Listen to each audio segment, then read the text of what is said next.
Kwa upande wa klabu yake ya Simba, manake Simba wako michuano ya kimataifa, wako watoe makundi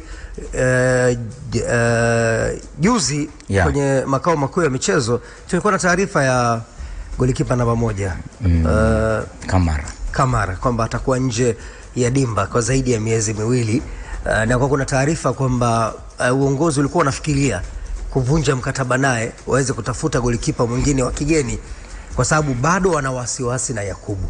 Haya wanaendelea kuyafanya.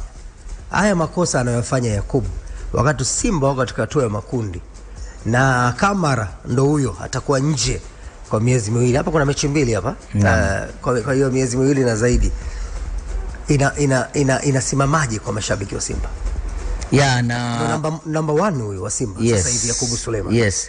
Yakuba sijui nini kimefanyika, graph yake ime shape down kwa haraka. Graph tunaoisema ni ile mshale unaoonyesha performance yake. Alianza kushoot kwa kuelekea juu vizuri tu, alianza kushoot kwa kuelekea juu vizuri. Tuna kumbukumbu nzuri kwenye upande wa national team wakati ule wa CHAN. Yapo magoli ambayo alimgusa moja kwa moja yeye, na yapo aligusa timu nzima kiujumla, lakini yule ndio aliyotunukiwa tuzo ya gari kama golikipa bora aliyobeba nchi kwenye nyakati zile. Nadhani tuliona sasa. Kwa nini na connect kitu hicho? Inawezekana target yake kama mchezaji wa JKT kujituma asogee vilabu vikubwa kashatimiza, amekuwa awarded gari kama golikipa bora. Yawezekana kuna kubweteka fulani akilini, ndio maana tunaanza kumpa changamoto ya mfumo huu. Sasa basi itakapotokea kwa makosa kama mfano aliyofanya jana, anawapa ushindi wale wenye dhana kwamba yeye peke yake hawezi kupeleka Simba pahala, anapaswa kupata mtu mwingine. Kwa makosa kama yale ya jana, yanawapa ushindi wale wenye dhana hiyo akilini kwamba huyu hawezi. Lakini kama unacheza national team kwa ufasaha mkubwa, alafu klabu unapitia changamoto, maana yake watu wanasema sasa hapa hata Kamara akiwa anakosekana, Yakubu anaweza kulinda goli na Simba ikawa mikono salama. Kwa hiyo it's upon player mwenyewe kupandisha standard yake, ikiwemo makocha wa makipa ndani ya Simba nao ndani ya Simba na ndani ya timu ya taifa, nao ni jukumu ambalo linawahusu juu ya mchezaji kama huyu. Lakini kama ataenda na mwenendo huu katika mechi moja au mbili zaidi, yani timu kupoteza, alafu wewe unaguswa sana na aina ya magoli uliofungwa. Unajua timu as a team tunazungumza tu 11 ndani ya pitch. Likifungwa goli ukaona wewe unatajwa sana, my friend, hebu lifanyie kazi. Mtafute tu hata rafiki yako wa karibu, muombe evaluation kabla ya walimu. Walimu tuna kitu tunaita postmortem. Ambapo mchezaji anatakiwa kufunguka. Mchezaji wote lazima aongee kwenye postmortem. Tunahimiza kwamba tuzungumze, tujenge timu yetu. Kwa mfano mimi naweza kukuchana bwana Majid jana umezingua kwenye mechi. Lakini baada ya pale, nani ni rafiki yako ndani ya timu ambao anaweza kueleza ukweli kwamba bwana hivi na hivi mpambana kwenda huko.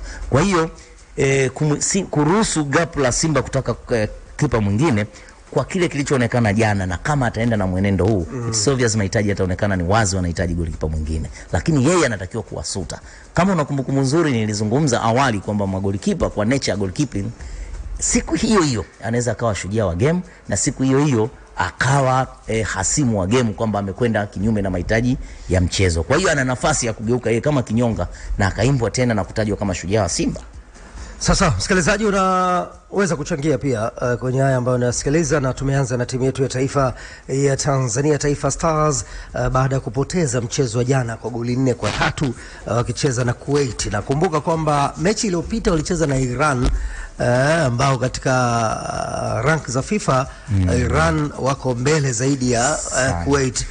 Lakini ni michezo, tunawapongeza TFF kwa kuweza kuona pia katika upande huo kuweza kuipatia timu ya taifa mechi za kirafiki ambazo zinampa mwalimu sasa hivi, kwa mfano Gamondi Master kuweza kutazama kikosi cha timu ya taifa ya Tanzania, Taifa Stars. Tutoke huko basi na tuangalie taarifa nyingine. Ujumbe wako ni muhimu, endelea kutuandikia, endelea kutazama, tuko live YouTube pale. Unaweza kutuachia pia ujumbe wako, lakini unaweza kutembelea pia kurasa mama ya EFM Tanzania kwenye ukurasa wa Instagram pale, lakini Majid 83 TZ, lakini pia kwa Tija na Lukinja pia unaweza ukamtembelea ukamwachia ujumbe, nasi tutakuja tuweze kupita nao. Lakini tukiachana na Taifa Stars, JKT Queens walikuwa pale Misri pia. Jana wamecheza na TP Mazembe. Na tulizungumza hapa wiki iliyopita, tulizungumza Ijumaa pia kuhusiana na JKT Queens. Maji yamekuwa marefu sana, mambo yamekuwa ni mazito. TP Mazembe akishinda goli 4-1. TP Mazembe ya wanawake na JKT Queens maanake ni JKT ya wanawake walicheza jana kwenye ligi ya mabingwa Afrika na TP Mazembe wakishinda kwa goli 4-1. Tena bora tukitamka JKT Queens, ile Queens inakuwa imeshatambulisha jinsia, lakini wale wanatumia TP Mazembe.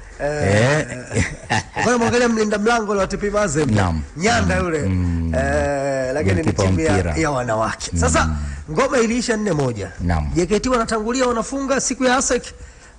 Walitangulia wakafunga.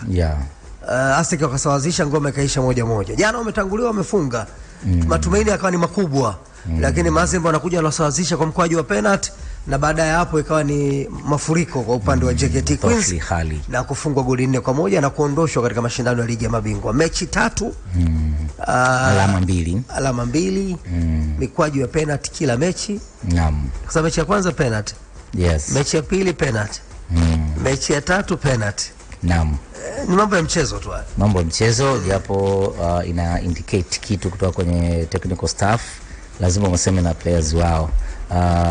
Penalty katika kila mchezo au red card katika kila mchezo itoi sura nzuri ya kitimu kwenye preparation. Kuna kitu inawezekana walimess up au kukiangalia au play style. Kwamba kama timu inahitaji kutumia nguvu muda wote, baada yake kuna timu ya pili inatumia maarifa. Sasa kwenye mpira ambao unatakiwa uwini kwa kutumia maarifa, wewe ukatumia nguvu, unaweza ka cause kitu kama hicho. Lakini as a team lazima muangalie kwenye philosophy yenu, kuna sehemu tu hamjafanya vizuri. Kwenye kupoteza bao 4-1 dhidi ya TP Mazembe, sina lawama hata chembe. Niwapongeze pia kwa the way ambavyo walifight na kuona kwamba ni fursa ya kujiuliza ili waende. Lakini sisi wafuatiliaji wa mambo tulianza kuona day 1 wanapocheza na Gaborone, ambaye mimi kwangu ndo alikuwa mtu mwepesi kwenye kundi. Kutokana na asili ya mpira katika taifa lao, uwekezaji wa football kiujumla kwenye timu za wanaume na za wanawake, vipaji vya asili eneo lile. Nikaanza kutia mashaka. Lakini ukirejea ASEC Mimosa, ukawarejea TP Mazembe ambao mpaka jana, yani mpaka sasa ni mabingwa watetezi, wakitoa ubingwa msimu uliopita, wakitumia kocha mwanadada kutoka kwa msimu uliopita kutoka Morocco. Maana yake wana professionalism ya hali ya juu sana kwenye uendeshaji wa timu, na recruitment zao zimekuwa ni zile. Suppose Tanzania una mchezaji mwenye kipaji kikubwa na nadhania anaweza kucheza TP Mazembe, maana yake wanaweza kumchukua akafanya kazi yao. Sasa ukiangalia sera ambayo JKT Queens inayo, haiwezi kusajili mchezaji wa taifa jingine kwa sababu ya kanuni labda za taasisi yao. Maana yake rasilimali wake utakazotumia ndio zile ulizonazo. Maana yake kuna Mtanzania umemkuta anajua kucheza, una recruit kwenye timu. Hiyo sio dhambi. Ugumu unakuja unapovuka mipaka ya ndani na kwenda katika level ya kimataifa.